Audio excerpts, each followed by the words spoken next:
ഈ പ്രോബ്ലത്തിൽ നമ്മൾ loop use ചെയ്യുന്നുണ്ട്. അതിന് യൂസ് ചെയ്യുന്ന കീവേഡ് റിപ്പീറ്റ് വൈലാണ്.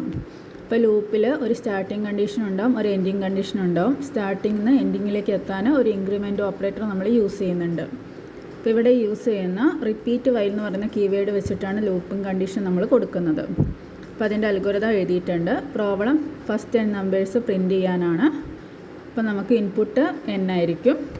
ഇനി ഇനിഷ്യൽ വാല്യൂ നമുക്ക് കൊടുക്കണം. അതിന് സെറ്റ് കീവേഡ് യൂസ് ചെയ്യുക. എന്നിട്ട് i = 1 എന്ന് കൊടുക്കാം. അതിനുശേഷം എൻഡിങ് കണ്ടീഷൻ എത്തുന്ന കണ്ടീഷൻ കൊടുക്കുക. അതിന് നമ്മൾ റിപ്പീറ്റ് വൈൽ കണ്ടീഷൻ എവിടം വരെയാണ്, i <= n വരെയാണ് ഇത് റിപ്പീറ്റ് ചെയ്യേണ്ടത്. അപ്പോൾ ആ വൈൽ ലൂപ്പിൻ്റെ ഉള്ളിൽ നമുക്ക് പ്രിൻറ്റ് ചെയ്യാനുള്ള വേരിയബിൾ കൊടുക്കുക. iൻ്റെ വേരിയബിളാണ് നമുക്ക് പ്രിൻ്റ് ആവേണ്ടത്. ഇനി ഇൻക്രിമെൻറ്റ് കണ്ടീഷനാണ് എന്ത്, i = i+1. അത് നമ്മൾ സെറ്റ് വേരിയബിളിൽ സെറ്റ് ചെയ്യും. ഇപ്പോൾ ഈ അൽഗോരിതം നമ്മൾ ഫ്ലോ ചാർട്ടിൽ റെപ്രസെൻറ്റ് ചെയ്യാൻ വേണ്ടി പോവുകയാണ്. അപ്പോൾ നമുക്കറിയാം ഓൾറെഡി സ്റ്റാർട്ടും എൻഡും അവിടെയുണ്ട്. നമ്മൾ ഇൻപുട്ട് കൊടുക്കണം.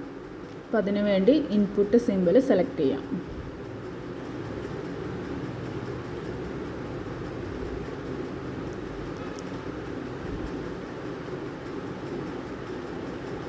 സെലക്ട് ചെയ്തു സ്റ്റാർട്ട് കഴിഞ്ഞ് വെക്കാം. റൈറ്റ് ക്ലിക്ക് ചെയ്ത് എഡിറ്റ് ഓപ്ഷൻ എടുക്കുക. അതിൽ ഡബിൾ കോഡ്സിൻ്റെ ഉള്ളിൽ ഇൻപുട്ട് n എന്ന് കൊടുക്കുക. ടാബ് അടിച്ച് നെക്സ്റ്റ് ടെക്സ്റ്റ് ബോക്സിൽ വേരിയബിളിൻ്റെ നെയിം n എന്ന് കൊടുക്കുക. എന്നിട്ട് ഡൺ ക്ലിക്ക് ചെയ്യാം. ഇപ്പോൾ ഇൻപുട്ട് വന്നു.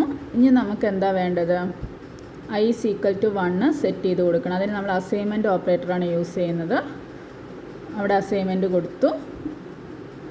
എഡിറ്റ് ഓപ്ഷൻ കൊടുക്കുക. എവിടേക്കാണ്, ഐയിലേക്കാണ്. അപ്പം സെറ്റിൻ്റെ അവിടെ ഐയും 2ൻ്റെ അവിടെ 1ഉം കൊടുക്കാം. ഡൺ ക്ലിക്ക് ചെയ്യാം. ഇനി നമുക്ക് ലൂപ്പാണ് വേണ്ടത്. അപ്പോൾ ലൂപ്പിങ്ങിന് വേണ്ടിയുള്ള കണ്ടീഷൻ അവിടെ കൊടുത്തിട്ടുണ്ട്, ലൂപ്പ്. അത് ക്ലിക്ക് ചെയ്യാം, സെലക്ട് ചെയ്യാം. എന്നിട്ട് നമുക്ക് i1 അസൈൻമെൻറ്റിന് താഴെ വെക്കാം. അപ്പോൾ ഇവിടെ ഒരു പ്രത്യേകത എന്താണെന്ന് വെച്ചാൽ ലൂപ്പിംഗ് കണ്ടീഷൻ ഫാൾസ് ആവുമ്പോഴാണ് നമ്മൾ റിപ്പീറ്റ് ചെയ്യുന്നത്. ട്രൂ ആവുമ്പോൾ ആ ലൂപ്പിൻ്റെ പുറത്തേക്ക് വരുന്ന കേസിലാണ്. അപ്പോൾ അതിൻ്റെ ഓപ്പോസിറ്റ് വേണം നമുക്ക് ഡിസിഷനിൽ കൊടുക്കാൻ. അപ്പോൾ ഡിസിഷൻ്റെ റൈറ്റ് ക്ലിക്ക് ചെയ്യാം.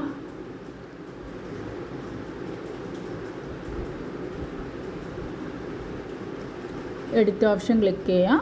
നമ്മുടെ അൽഗോരിതത്തിൽ കണ്ടീഷൻ i <= n ആണ്. അതിൻ്റെ ഓപ്പോസിറ്റ് എന്താണ്, i <= n. അതാണ് അവിടെ കൊടുക്കേണ്ടത്. അത് കൊടുത്തു. ആ കണ്ടീഷൻ നോ ആണെങ്കിൽ എന്താണ് വർക്ക് ചെയ്യേണ്ടത്, പ്രിൻറ്റ് ചെയ്യാൻ കൊടുക്കണം. അപ്പോൾ അതിനു വേണ്ടി നമ്മൾ അവിടെ ഔട്ട്പുട്ട് സിമ്പിൾ കൊടുക്കാം. നോയിൻ്റെ താഴെ ഔട്ട്പുട്ട് സിമ്പിൾ പ്ലേസ് ചെയ്യാം.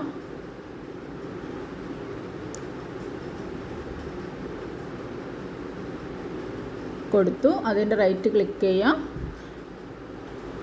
i എന്ന് കൊടുക്കാം. ഐയുടെ വാല്യൂ ആണ് നമുക്ക് പ്രിൻറ്റ് ചെയ്ത് വരേണ്ടത്. അപ്പോൾ വെറും i എന്ന് കൊടുക്കാം. നമ്മൾ കൊടുത്തു. അത് കഴിഞ്ഞ് നമുക്ക് എന്ത് വേണം, i = i+1 വേണം. അതിന് അസൈൻമെൻറ്റ് ഓപ്പറേറ്റർ തന്നെ തൊട്ട് താഴെ കൊടുക്കുക. പുട്ട് ഐൻ്റെ താഴെയാണ് നമ്മൾ എന്ത് സെറ്റ് ചെയ്യേണ്ടത്, set i = i+1 assignment simple place ചെയ്യേണ്ടത്. ഇപ്പോൾ ഞാൻ സേവ് ചെയ്തിട്ടുണ്ടായിരുന്നില്ല, സേവ് ചെയ്യാൻ വേണ്ടി വന്നതാണ്. അപ്പോൾ അതിൻ്റെ താഴെ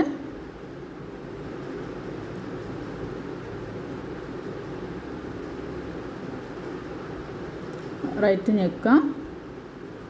സെറ്റിൽ i കൊടുക്കുക. താഴെ i+1 എന്നും കൊടുക്കാം. 2ൽ i+1 എന്നും കൊടുക്കാം. ഇപ്പോൾ നോ കണ്ടീഷനിൽ ഉള്ളതാണ് ലൂപ്പിൽ എക്സിക്യൂട്ട് ചെയ്യാം.